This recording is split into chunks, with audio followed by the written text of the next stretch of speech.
প্রশাসনিক জটিলতা, পরীক্ষার অনিশ্চয়তা, সেশন জট, ঢাকা বিশ্ববিদ্যালয়ের অধিভুক্ত ৭ কলেজ শিক্ষার্থীদের দীর্ঘদিনের অভিযোগ এসব। সমাধানের দাবি নিয়ে সড়ক রেল ব্লকেডের মতো আন্দোলনে নামেন শিক্ষার্থীরা। সৃষ্টি হয় নানা সংকট। সামাজিক মাধ্যমে শুরু হয় কাদা ছোড়াছড়ি।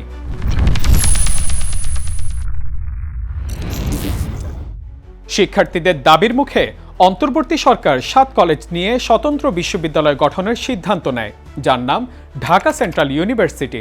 আজকের বাংলা নিউজ এক্সপ্লেনে জানব সরকারের সিদ্ধান্তের পরও ৭ কলেজের শিক্ষার্থীরা কেন বারবার রাস্তায় নামছে, তাদের সমস্যার সমাধান আটকে আছে কোথায়। এসব প্রশ্নের উত্তর নিয়ে আপনাদের সঙ্গে আছি আমি মাহমুদুল হাসান। ঢাকা সেন্ট্রাল ইউনিভার্সিটি হবে আধুনিক ও ইন্টারডিসিপ্লিনারি বিশ্ববিদ্যালয়। অন্যান্য পাবলিক বিশ্ববিদ্যালয়ের মতো হলেও অধ্যাদেশের খসড়ায় আন্তর্জাতিক মানের বিশ্ববিদ্যালয়ের আদলে কিছু বাড়তি সুযোগ রাখা হয়েছে। পড়াশোনার বিষয় পরিবর্তনের সুযোগ, হাইব্রিড শিক্ষা পদ্ধতি, টিচিং অ্যাসিস্ট্যান্ট নিয়োগের ব্যবস্থা এই খসড়ায় যুক্ত করা হয়েছে।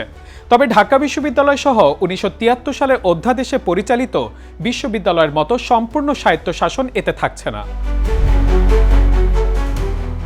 ঢাকা সেন্ট্রাল ইউনিভার্সিটির শিক্ষা কার্যক্রম পরিচালিত হবে 4টি ডিসিপ্লিনারি স্কুলের মাধ্যমে: school of science, school of arts and humanities, school of business studies এবং school of law and justice. রাজধানীর 7টি সরকারি কলেজই হবে বিশ্ববিদ্যালয়ের 7টি ক্যাম্পাস। সরকারি বাংলা কলেজে school of arts and humanities এবং সরকারি তিতুমির কলেজে স্কুল অফ বিজনেসের ক্লাস হবে। ঢাকা কলেজ, ইডেন মহিলা কলেজ ও বেগম বদরুন্নেসা সরকারি মহিলা কলেজে বসবে school of science. School of law and জাস্টিসের ক্লাস হবে কবি নজরুল সরকারি কলেজ ও সরকারি শহীদ সোহরাওয়ার্দী কলেজে। ভবিষ্যতে প্রয়োজনে নতুন ডিসিপ্লিন যুক্ত করার ক্ষমতাও বিশ্ববিদ্যালয় কর্তৃপক্ষের থাকবে। ঢাকা সেন্ট্রাল বিশ্ববিদ্যালয়ের শিক্ষাদান পদ্ধতি হবে হাইব্রিড, শ্রেণীকক্ষে ও ভার্চুয়াল পদ্ধতিতে। তবে পরীক্ষা সশরীরে অনুষ্ঠিত হবে। স্নাতক পর্যায়ে প্রথম 4টি সেমিস্টারে সাধারণ বিষয় পড়ানো হবে। এরপর শিক্ষার্থীরা নিজ পছন্দের বিষয়ে পড়াশোনা শুরু করবেন। শর্ত সাপেক্ষে প্রথম 4 সেমিস্টার শেষে বিষয় পরিবর্তনের সুযোগও থাকবে। উচ্চ মাধ্যমিক ও বিশ্ববিদ্যালয়ের ক্লাসের সময় হবে সম্পূর্ণ আলাদা। উচ্চ মাধ্যমিকে ক্লাস শেষ হবে দুপুর 12টার মধ্যেই, আর বিশ্ববিদ্যালয়ের শিক্ষা কার্যক্রম চলবে দুপুর 1টা থেকে সন্ধ্যা 7টা পর্যন্ত। কলেজের উচ্চ মাধ্যমিক স্তরের কাঠামো ও পরিচয় অক্ষুণ্ণ থাকবে, যা উল্লেখ আছে খসড়ায়। কলেজ পরিচালিত হবে শিক্ষা মন্ত্রণালয়ের অধীনে নিজস্ব প্রশাসনে, আর বিশ্ববিদ্যালয়ের জন্য থাকবে আলাদা প্রশাসনিক কাঠামো। বিশ্ববিদ্যালয় শিক্ষক ও কর্মচারী নিয়োগে বিশ্ববিদ্যালয় মঞ্জুরি কমিশন ইউজিসির অনুমোদন বাধ্যতামূলক করা হয়েছে।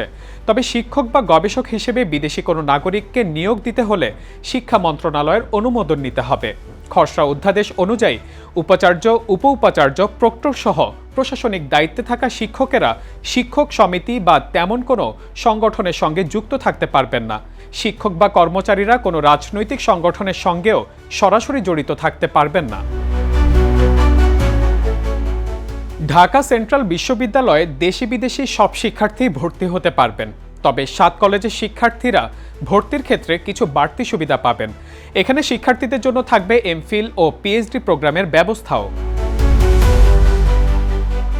অনেক উচ্চ মাধ্যমিক শিক্ষার্থীর আশঙ্কা, বিশ্ববিদ্যালয় চালু হলে কলেজ ক্যাম্পাস ও শিক্ষা ব্যবস্থা সংকুচিত হতে পারে। তবে ইউজিসির পক্ষ থেকে জানানো হয়েছে, কলেজ ও বিশ্ববিদ্যালয় সম্পূর্ণ আলাদা প্রশাসনে চলবে। তবে শিক্ষার্থীদের আগের কোনো সুযোগ সুবিধার পরিবর্তন হবে না।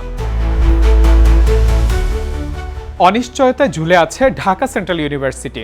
অধ্যাদেশ চূড়ান্ত না হয় প্রশাসনিক কাঠামো পুরোপুরি কার্যকর হয়নি।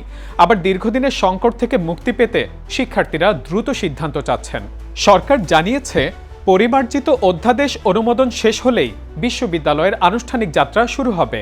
তবে শিক্ষার্থীদের দাবি, বাস্তব অগ্রগতি না হলে আন্দোলন থামবে না। এখন প্রশ্ন একটাই, ঢাকা সেন্ট্রাল ইউনিভার্সিটি কি সত্যি 7 কলেজের শিক্ষার্থীদের দীর্ঘদিনের ভোগান্তির অবসান ঘটাতে পারবে, নাকি আটকে থাকবে সিদ্ধান্তহীনতার জটেই? কেমন হবে এই কলেজগুলো শিক্ষার্থীদের ভবিষ্যৎ?